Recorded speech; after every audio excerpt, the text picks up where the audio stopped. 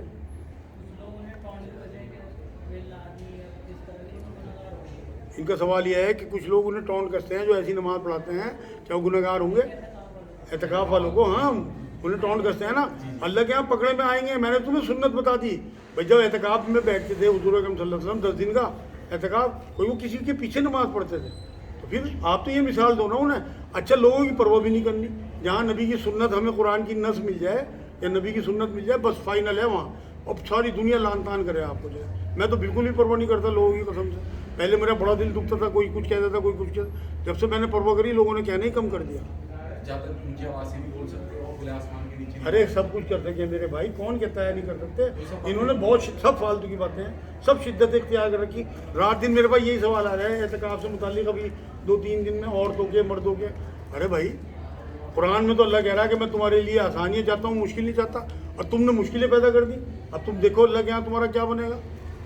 یہ تو کب وہاں تک نہیں جانے دیتے تھے, یہ جو وضو خانہ ہے کہ وہاں بولنا چاہیے کسی سے جواب نہ دے دیو سلام کا بھی, نہ غسل خانے میں جا سکو. نہانے کے لیے بھی کہتے ہیں. ارے کون کہہ رہا ہے یار, حضور نے فرمایا ایمان کا آدھا حصہ ہے صفائی, اور 10 دن تک آپ گندے گرمیوں میں پڑے رہو گے. گندے ہیں گندے, ایمان کہاں رہ گیا پھر بتاؤ تو. جب آدھا ایمان کا حصہ صفائی بتایا, میں نے تو بھائی دیکھو 20 سال اعتکاف کرا, ابھی چھوڑا جب سے میرا آپریشن ہوا. میں نے تو فرسٹ کلاس نہایا, چاہے کتنی باتیں. وہی تو میں کہہ رہا, شروع میں تو میرا دل دکھے تھا کہ یہ کہتے کہ یہ نہانے جا رہا, غسل خانے میں پڑا, یہاں پڑا. میں تو ایک دن چھوڑ کے نہاتا تھا, گھر تو روز نہاتا تھا, مسجد میں ایک دن چھوڑ کے نہاتا, لیکن نہاتا ضرور تھا. حالانکہ بالٹی اٹھانا میرے بس کا نہیں تھا, بالٹی لوہے کی بالٹی تھی, عادت تھی نہیں, ہمیں تو شاور واور کی عادت ہے. لیکن سب کچھ کیونکہ رہ نہیں جاتا, بھائی خارج آنے لگے گی جسم پہ. میں تو کپڑے بھی چینج کرتا تھا اور نہاتا بھی تھا, شیو بھی کراتا تھا, نائی کو بلا لیتا تھا, شیو بھی صحیح کراتا تھا. بگو جاؤ کچھ ہی, جبھی تو مجھے اس مسجد سے بھگایا تھا کہ تو نیا اعتکاف کرنے والا آیا. یہ تو صرف ایک قرآن لیا, ببو کی طرح بیٹھے تھے, اوپر سے وہ کپڑا بھی ڈال لیا کرے تھے. ہم نے ابھی یہ اعتکاف ہے. اچھا اعتکاف کے بارے میں بات واضح کیجیے گا کہ ایک ایسی سنت جو سنت موقع میں بھی سب سے اوپر لیول پہ آتی ہے, اس کا معاشرے میں ذکر نہیں کیا جاتا ہے کہ اس کا بیٹھنے کا مقصد حقیقی کیا ہے؟ ان کا سوال یہ ہے اعتکاف کے بیٹھنے کا مقصد حقیقی کیا ہے. بھائی ایک مقصد جو میرے استاد عرفان الحق صاحب نے مجھے بتایا تھا بہت پہلے, کہنے لگے یہ ایک ایسی عبادت ہے جس میں آپ 10 دن کے لیے اللہ کے در پہ آگے پڑ گئے کہ اللہ میں سب کچھ پیچھے چھوڑ آیا,